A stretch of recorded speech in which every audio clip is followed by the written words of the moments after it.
Hey, hi everyone. I'm Ronak Doshi, Vice President with Everest Group, part of our technology and IT services team. And I'm back again here with Vigitesh Tewary, who we were discussing about the London insurance market. Hey, Vigitesh, how are you? Hi, Ronak. Doing well.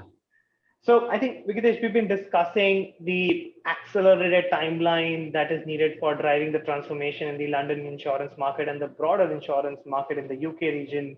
And then we discussed also the technology vendors, right? The larger ones, right? The eBix and the Actuaris and DXC with exchanging and others who've been scaling up, but also the new age vendor, the cloud vendors, the low code vendors, workflow technologies, all of them kind of going after this high growth segment.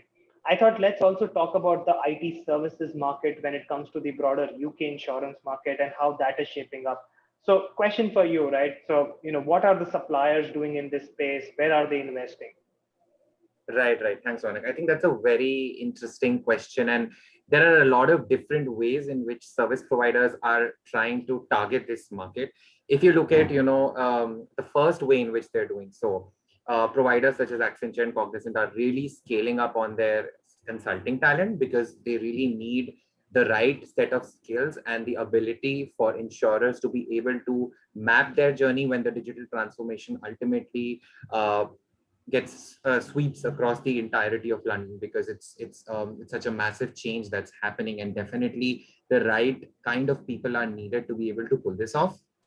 While there are certain other service providers like Coforge who are tying up with platform vendors such as Sapiens and even Atos, for that matter, which is an extremely popular platform in Europe, to be able to go to market and stitch together a platform-based operating model for insurers while they undergo this transition.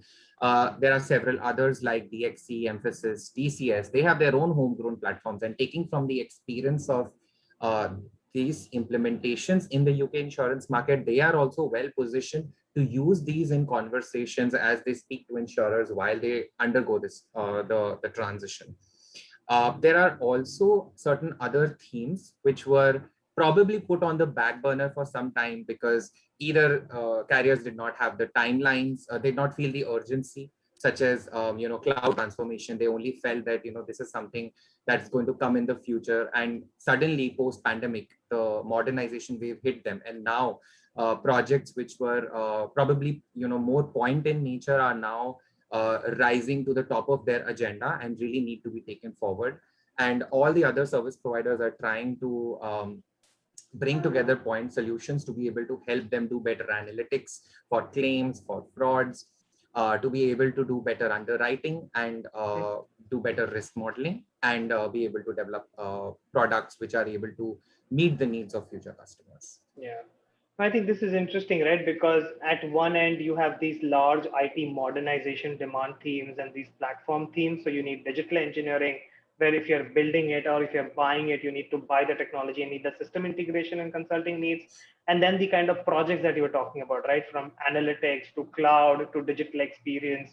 I think this market is heating up, right? We've been seeing the UK insurance market overall from an IT services perspective really going up, as you said, right? Which is the discretionary spending coming back, but the large transformation spending also now being put into gears. I think that's all going to accelerate further. So I think Vigitesh, thanks for spending time with us.